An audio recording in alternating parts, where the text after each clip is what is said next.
Hello sa ating mga SSS members and pensioners dyan. Question po. Naalala niyo pa ba kung sino ang kumuha ng inyong SSS number? Ang ganda ng ating topic for today guys, and I'm sure mapapaisip kayo bigla dito. Pero babasahin ko muna tong comment ng viewer natin na si Ma'am Leia. Sabi niya, sa atik ko nga, tinamaran ko na kababalik sa SSS kung ano-anong name ang nakalagay na hindi kilala. Sayang lang yung lump sum ng ate ko. Ang ibig niya pong sabihin dito guys, sa beneficiary ng ate niya sa SSS. Hindi nila alam kung kaninong pangalan yung nakasulat doon bilang designated beneficiary ng ate niya. Kumbaga, ang SSS member na yon na ate niya ay patay na po, pero hindi nila na-claim ang death claim. Kasi ang nakalagay doon na pangalan ng beneficiary ng ate niya, hindi nila kilala kung sinong pangalan yung nandun. Kapag ganitong mga cases, malaki po ang posibilidad na si member ay hindi siya mismo ang kumuha ng kanyang SSS number noon. Pinasuyo niya lang to. Kaya ang nakasulat doon sa kanyang list of beneficiary ay kung sino-sinong pangalan. Tapos hindi alam ni member yung list of beneficiary niya doon. Aminin niyo mga mama and sir, marami pong mga ganitong case ha. Minsan, ayaw natin na tayo ang gumagawa. Ayaw natin na tayo ang nag-e-effort kasi ayaw nating mapagod.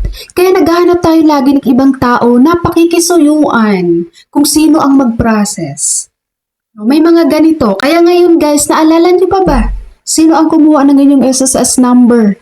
Kayo ba mismo o pinasuyo niyo lang yan?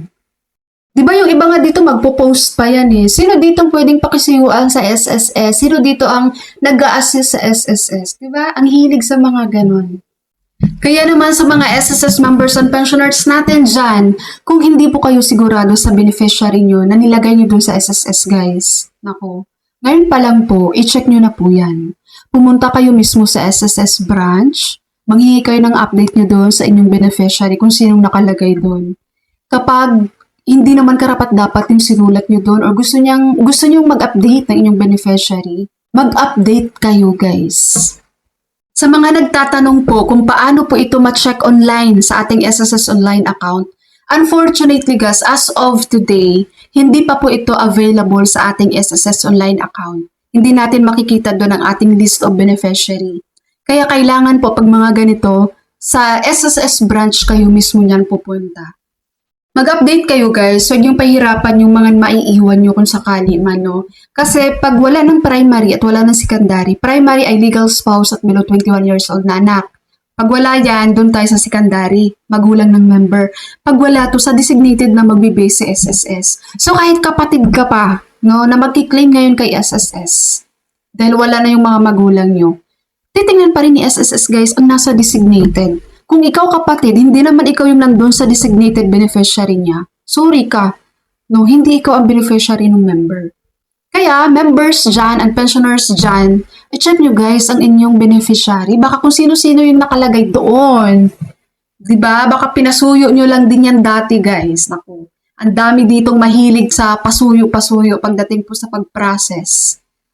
Kaya yung iba dito, mali yung spelling, mali yung birth date, no? Dahil hindi nyo siya na-check ng mabuti nung kasagsagan yung kumuha kayo ng SSS number. Para lang kayong naglalaro sa pagkuha ng SSS number, guys. Ngayon kayo yung mahirapan, di ba? Pagdating sa pag-claim. Okay? SSS members and pensioners dyan. Kung nakakatulong itong video na to, guys, dyan po sa video ko, merong thanks button dyan. Kung gusto mo pong i-click yan, i-click mo lang. Okay? So that's all for my video for today. Thank you so much for watching, everyone. God bless you.